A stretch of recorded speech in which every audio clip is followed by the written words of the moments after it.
Hello everyone, this video is a demonstration on dangling pointers. So to allocate memory, to show the demonstration on dangling pointers, we need to allocate memory on the heap. So I'm going to go ahead and create a pointer called APTR.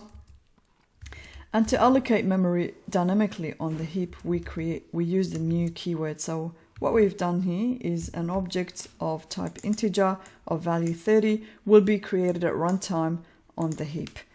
I'm going to create another pointer called another PTR, and I'm going to make that refer to APTR. So now this pointer, the second pointer, refers to or points to the first pointer. So what we've basically got is two pointers pointing to the same object in memory. Okay, so it's pretty much here is what's happening. Both APTR and another pointer are pointing to or sharing the same memory location of this object. But let's print out the values of our pointers. What values do they hold? So APTR and an end line, and the same can be done for the other pointer. And let's print out the addresses.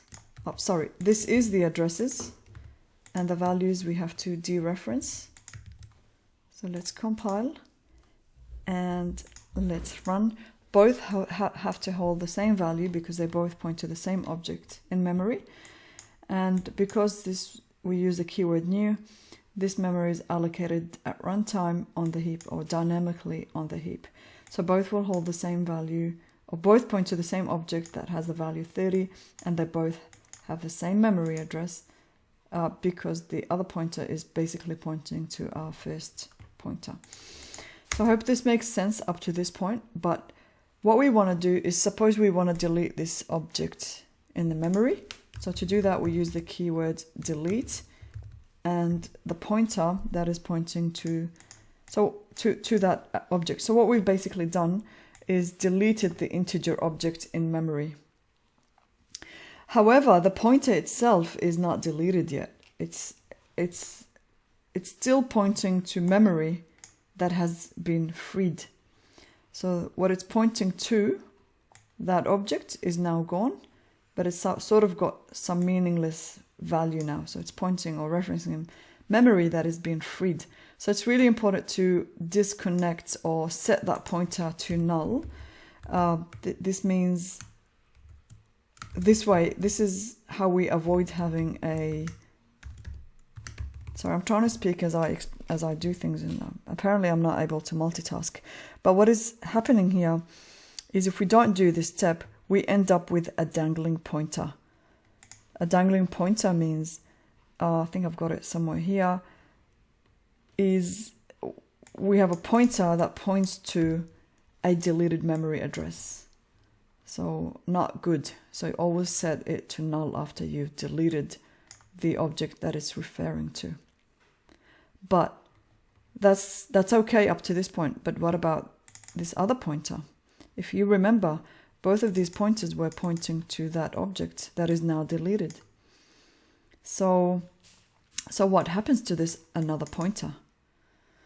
So let's print out the value and the address of the other pointer. Let's see what we've got there.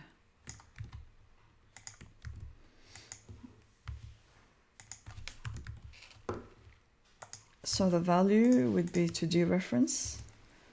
Let's compile and let's run it. Okay, so we understand the first 4 lines because these are coming from previous steps that we've done before we've deleted any memory or set the first pointer to null. But this is what we really want to talk about. So what we have is now the value of the second pointer is sort of meaningless, right? So it's still, but the address is still there. So it's still pointing to deleted memory location. That's why we've got this meaningless value. But what we have now is a dangling pointer, right? It means we have a pointer that points to a deleted memory address. So to fix this, we set it to null. We do the same thing that we've done. We don't need to delete the object that it's pointing to because it's been done here and they're both sharing the same memory location. So what we need to do is we need to set the other pointer to null. Sorry, when I learn how to spell it. Okay, so here there's no need to delete the memory it's pointing to since it's already been deleted here. And because they both point to the same memory location. Now both pointers have no addresses because they're both set to null, which has a value of 0. So if we try to print out the addresses of both our pointers, sorry, we should get 0 because, yeah, because they both point to null and the value of null is 0. So let's just double check on that. Yep, that's it. So I really hope that this makes more sense and gives you a better understanding of what dangling pointers are. So always set them to null because it's really a problem then if you try to dereference a dangling pointer at any point in your program. So you just want to always, if you ever delete the memory address that your pointer is pointing to, just set it to null because you would really go into problems when you try to dereference a pointer that is pointing to a deleted memory address, and that we call a dangling pointer. So I hope that helps you, and I'll see you in future videos.